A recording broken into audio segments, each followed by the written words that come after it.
as the question says, consider the situation of the previous problem. Suppose the block of mass m1 is pulled by a constant force F1 and the other block is pulled by a constant force F2. Find the maximum elongation that the spring will suffer. So let us draw the diagram for this question, where this is a block of mass m1.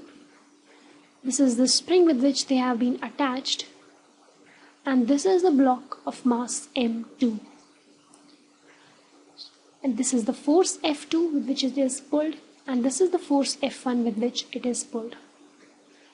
Let me take the displacement of m1 block be x1 and m2 block be x2 with respect to center of mass. So friends, in this question I can take the acceleration of block 1 with respect to center of mass. With respect to center of mass, it will be moving to the right towards the center.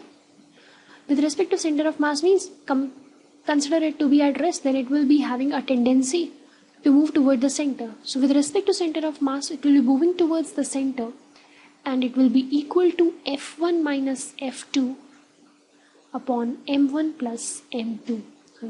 This is with respect to center of mass. Similarly, we can have the acceleration of second block with respect to center of mass, again towards the center, and that will be F2 minus F1 upon m1 plus m2. Why this is F1 minus F2? It is total force on that block itself minus the total opposite force upon the total mass, because it is for the center of mass, with respect to center of mass. Now, you can also take it as like m1, m2 into acceleration of that center of mass is F1 minus F2. Because we are doing F1 minus F2, it means to the left. But we need to find, if center of mass is moving to the right, then m1 must be moving. If center of mass is moving to the left, then m1 must be moving to the right with respect to center of mass. So this is the magnitude. You can take that in that way also. Now the thing is that we need to find the total force on first block with respect to center of mass. It will be total force on block 1 minus m1 into acceleration of block 1 with respect to center of mass. Right? And that comes out to be m2 f1 plus m1 f2 upon m1 plus m2. Also, we will be having the total force on second block with respect to center of mass to be F2 m1 plus m2 f1 upon m1 plus m2. Also friends, the maximum elongation at that point will be x1 plus x2. Rather, at any point it will be x1 plus x2. At x maximum, this will be maximum.